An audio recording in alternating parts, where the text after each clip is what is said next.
Bonjour à tous, j'espère que vous allez bien. On se retrouve aujourd'hui pour le 8e numéro du Zap Exclu TV. Chaque semaine, je partage les vidéos qui ont fait parler récemment sur les réseaux sociaux. Pour ce 8e Zap, vous allez retrouver Emine qui balance sur sa relation avec Maïsan, Sebidadi qui accuse Carla Talon de mentir sur sa grossesse, Anaïs Sanson qui attend son 4e enfant, ou encore Juliane qui tacle fort la production de l'île de la Tentation. Je vous laisse donc regarder tout ça et n'hésitez pas à liker et commenter cette vidéo pour me soutenir. Merci beaucoup et à très vite pour une nouvelle vidéo. Les gars, Carla Talon n'est pas enceinte depuis le début. C'est une IA, ils font ça pour du buzz. Moi, je vais pas rentrer dans du sale buzz comme ça, à faire croire que madame est enceinte alors qu'elle ne l'est pas. Voilà, je vous aurais prévenu, elle n'est pas enceinte et je vais vous le prouver. Une autre preuve que Carla Talon n'est pas enceinte. Brian vient de poster il y a 3 heures, regardez le ventre de Carla Talon. Là, il est hyper fin. La vie de ma mère qu'elle n'est pas enceinte. Regardez son ventre, les frérots. À un moment, c'est devant vos yeux. Il vient de poster il y a 3 heures, allez. Vous verrez bien tout le rendez-vous chez la gynécologue. On n'a pas payé une meuf. Il y en a plein qui m'ont dit que la gynécologue, il y en a plein qui l'avaient. Vous pourrez la chercher sur internet. Merci Anaïs. Elle existe vraiment. C'est une vraie gynécologue, quoi. Elle est vraiment... Vous allez le voir, la gynécologue, quand on parle avec elle, quand je lui pose des questions, quand elle me met quand on fait l'échographie. Je vous dis toute la vérité, rien que la vérité concernant mon abandon dans les apprentis aventuriers. Je vous ai dit que mon pouls battait à 29 battements par minute. Ça, c'est grâce au nounou qui était présent sur le camp qui a pu remarquer ça.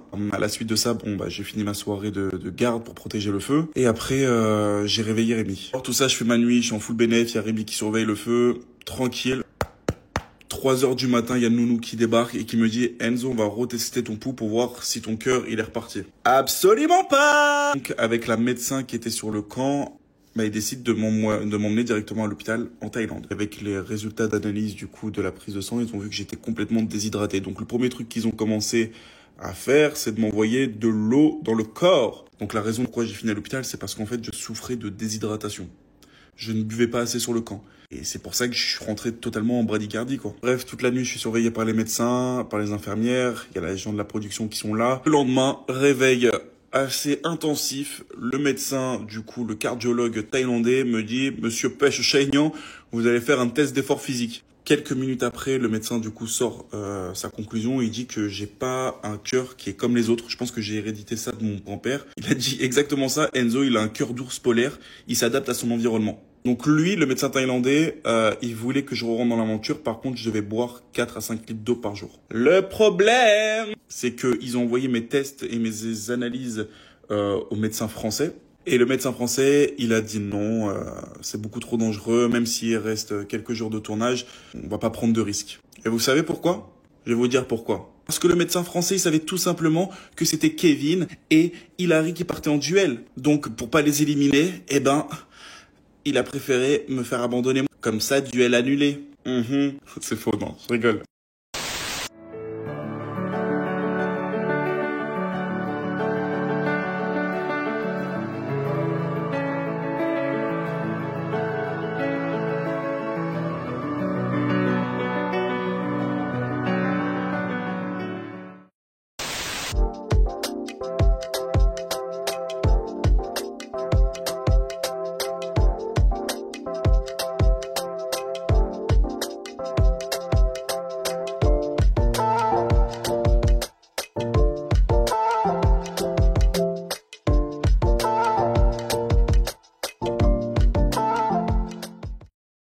Beaucoup de personnes ont pu remarquer effectivement que j'avais perdu beaucoup de poids ces derniers temps, comme cette très chère jeune dame.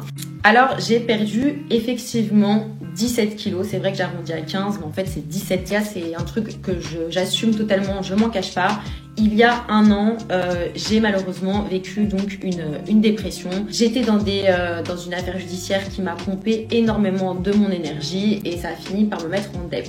J'ai été en hôpital psychiatrique. Tous ceux qui sont fous, venez. J'ai reçu beaucoup de messages et parmi des messages qui étaient insultants, j'ai eu des messages qui étaient profondément bienveillants, de gens qui étaient inquiets de voir ce changement. Et c'est uniquement pour ces personnes bienveillantes que je vais répondre une seule et unique fois parce que dans tous les cas, je n'ai pas à me justifier et encore moins concernant mon corps. Donc les amis, non, je ne souffre d'aucune anorexie. Il faut savoir que quand j'étais hospitalisée à l'hôpital, j'étais avec des filles qui souffraient de TCA et beaucoup d'entre elles d'anorexie. Je sais, j'ai vu ce que c'est, le labyrinthe psychologique dans lequel elles sont enfermées, quelque chose qui m'a très clairement marquée et choquée.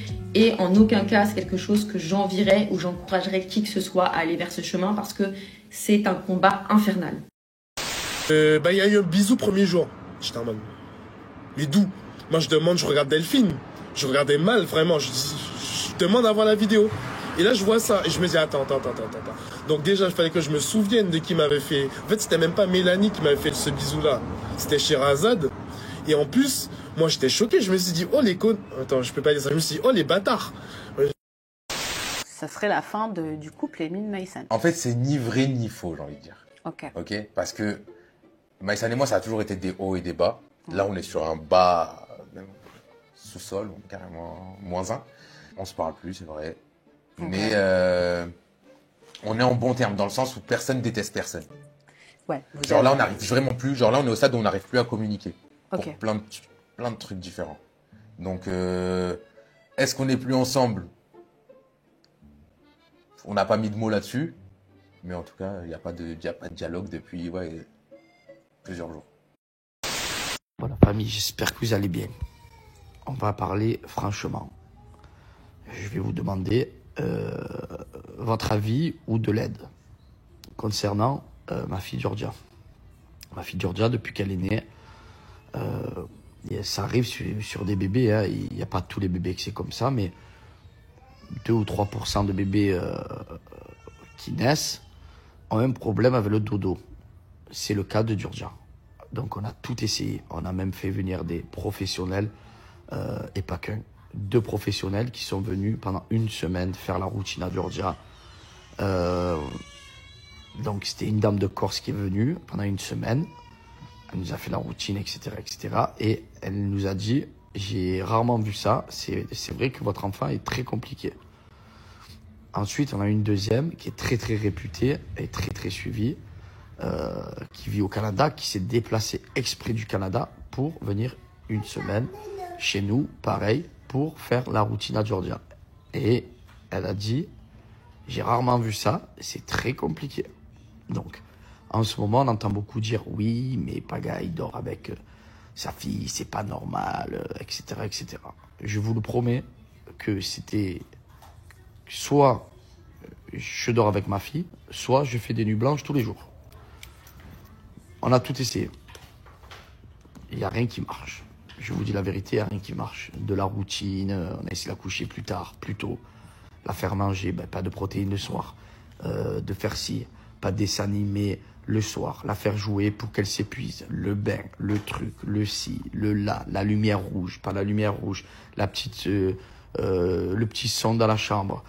Et patati, la température de la chambre pile poil, avec la gigoteuse, sans la gigoteuse, avec les doudous, sans le doudou. Tout, on a tout essayé. Il n'y a pas de solution. Je me suis dit, allez, ça fait 2 ans là que je dors avec elle. Bien évidemment, c'est contre mon gré, puisque j'aimerais plus dormir avec ma femme, vous comprenez bien, dans mon lit et mon matelas et ma slip. Bien. Le problème étant, c'est que Pichounette, je ne sais pas ce qu'elle a, je ne sais pas si c'est une hyperactive, elle n'aime pas la nuit. Donc j'ai encore essayé, j'ai réessayé aujourd'hui, enfin cette nuit, et ça ne fonctionne toujours pas. Voilà. Elle s'est réveillée 25 fois, j'ai dû faire des allers-retours 25 fois, elle a fait que pleurer, elle hurlait sur la caméra, donc je fais quoi? Je la laisse hurler pendant 2 heures, pas bon pour la santé de l'enfant, c'est jamais. 20 minutes à pleurer, mais des gros sanglots, assis sur son lit. Vous comprenez bien que je suis un papa poule et que je ne peux pas me permettre de laisser pleurer ma fille comme ça, ce n'est pas possible. Donc, on va faire un truc, je vais vous demander des conseils. Est-ce que vous avez trouvé la solution?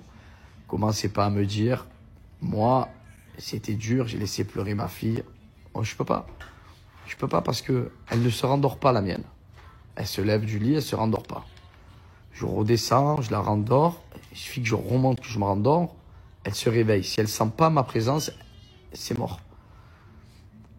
Donc j'ai pas de solution. C'est soit je fais des nuits blanches, et je fais des nuits blanches, et je laisse pleurer ma fille toute la nuit, et elle fait des nuits blanches, soit je dors avec elle, mais elle se réveille quand même une dizaine de fois dans la nuit.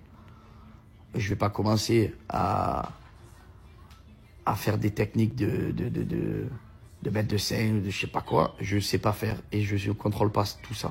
Donc, voilà. Qu'est-ce que je pourrais faire? Si vous avez des conseils, que ça puisse m'aider, ben, n'hésitez pas à me dire vos conseils. Sociaux, nous sommes sur TikTok.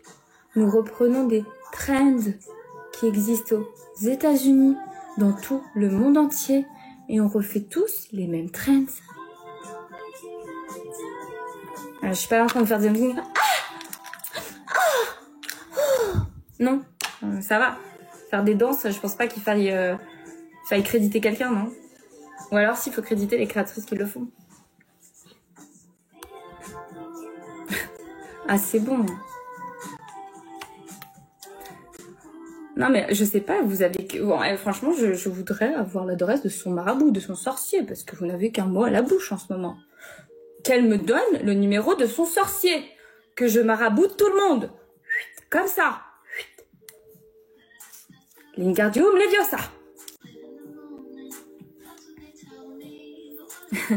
Non, mais... c'est même pas... Il y a rien à comprendre. Je sais pas, je pense que c'est l'affaire d'un sorcier, d'un marabout. Je sais pas. Genre, par exemple, vous voyez, Francisca Nazarus, elle lance grave des trends, genre là, sur Dancing Queen, tout le monde danse. Dancing Queen, tu danses avec ta pote et tout. Genre, personne n'a jamais rien dit. Bach, il danse, il lance des trends, personne n'a jamais rien dit. Genre, je sais pas ce que vous avez là. Là, on n'a plus le droit de respirer. Faut respirer, en fait. Laissez-nous respirer. Et arrêtez de comparer les gens. Au pire, elle lance une trend et tout le monde suit la trend et voilà, c'est au pire du pire. C'est pas un drame. Mais je sais pas, j'ai l'impression que vraiment c'est la commune de poupettes quoi.